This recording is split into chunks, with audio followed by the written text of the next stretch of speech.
And tonight we're getting a look at police body cam video released more than a year after a protest at Aston Park in Asheville. Now take a look. This is only a small part of the 27 videos Asheville police posted from the night of December 25th, 2021. Tonight, News 13's Taylor Thompson explains why multiple groups wanted you to see this video. 6 people were arrested on the night of the Aston Park protest. 2 of them were journalists, and advocates say they were targeted for simply doing their job.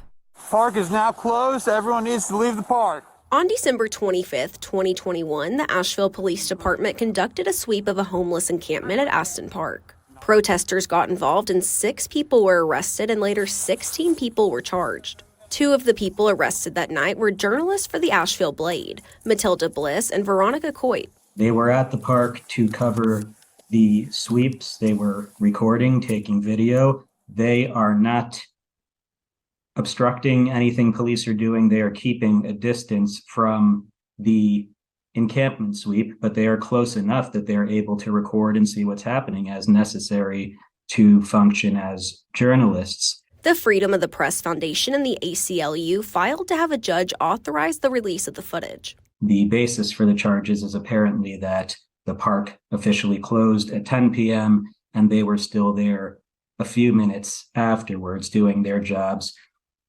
as journalists. To single journalists out because they're exercising their First Amendment rights, that is a violation of the First Amendment, regardless of whether the law in theory is generally applicable. It's not illegal for the press to cover a story, which is what I'm doing. Okay. Park is closed. You must leave now or you will be arrested. Except for the fact that I am actually working. You're under arrest. Whoa, are you serious? Right now, Stern says the city and the DA are going forward with charging both journalists with trespassing. The trial is set for April 19th. I think it makes clear that there is no public need to go forward with this prosecution. It is doing nothing to benefit the taxpayers and citizens of Asheville to prosecute these journalists for standing there recording at a public park. Either we can bring you out or you come out on your own. Which one? While he says they're focused on press rights, they also stand firm on supporting those who were there protesting. I don't want anything I say to diminish the First Amendment rights of protesters who are also there, also exercising their own important rights to speak out on issues that are important to them on public property. 5 of the protesters will stand trial on April 10th, and 3 have taken plea deals. And Stern's hope is that the release of this footage will lead to the charges being dropped against these journalists. As of now, the city says they have nothing new to add about the video. Patients who are going to Mission Hospital's ER in Asheville are waiting more than 3 hours on average to be seen. Now, that's higher than both the state and national averages. And let's break that down for you. Medicare data shows patients wait about 187 minutes at Mission, or just over 3 hours. That's compared to 156 minutes statewide. News 13's Kimberly King sits down with one woman who says days ago she waited 7 hours. The woman, Kim Ponder, got her medical records from the emergency room and they confirm her account. She says she wants leaders here to explain what's going on inside the ER after what she says going through a harrowing night of pain sitting for hours. They don't care at all. Kim Ponder says she'll never go to Mission Hospital's emergency room again. I wouldn't take my dog to them. She says she went in the ER with acute pain above her right eye. Records she obtained show she went in at 19:13 or 7:13 p.m. Saturday, February 18th. 7 hours later, I was still sitting there. Ponder had gone to an urgent care near her home in Weaverville, where medical professionals examined her. So they told me to go to Mission ER right then. But Ponder says she was forced to sit.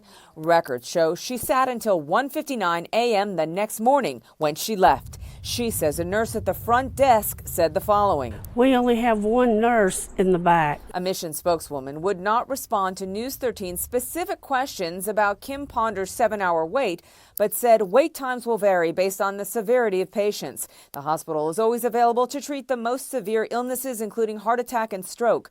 While the ER may have a triage team, Ponder says it's not working. So many people up front checking you in, but yet you're not moving nowhere. We asked to speak to the ER director, but we were declined. Meanwhile, Kim tells us a few days later, still in pain, she went to another area emergency room, this one at Advent Hospital outside Hendersonville. She says she was seen within a matter of minutes. The doctor saw her, examined her, and she is now scheduled for a biopsy in days. A passion for change can start at any age. A group of students has come together to tell the story of reparations in Asheville. News 13's Taylor Thompson sat down with the young storytellers to learn what drives their passion for change.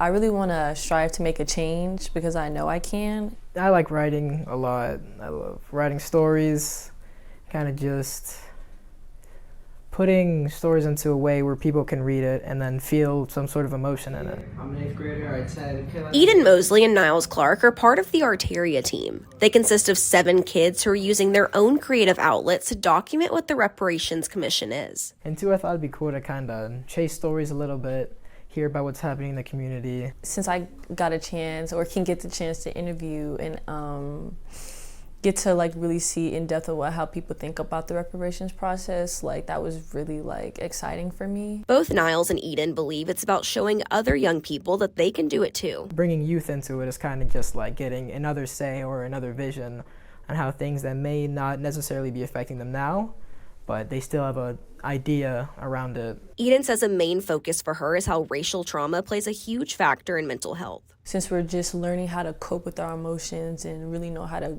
like walk through life and navigate through life, it's hard to like really want to understand like why am I being attacked or degraded or discriminated against just because of the color of my skin. An upcoming senior, Eden hopes to interview as many people as she can in this next year. Getting the representation of Black reporters and journalists, because as growing up, I really haven't seen any. And so like nowadays, since they're now coming in the media, like mainstream, like news media, it's like inspiring me to want to do that. I would like to see how mental health would be addressed. Eden says there are people in this community who don't see the need for reparations. She wants to be a part of showing why reparations are valid. You're saying that you don't really have to do anything or pay for it because you might not contribute to it, but your privilege contributes to it because it's not equitable. I'm not on the same pedestal as you. Both are ready to see where being a part of this team will take them. Going around the community, hearing about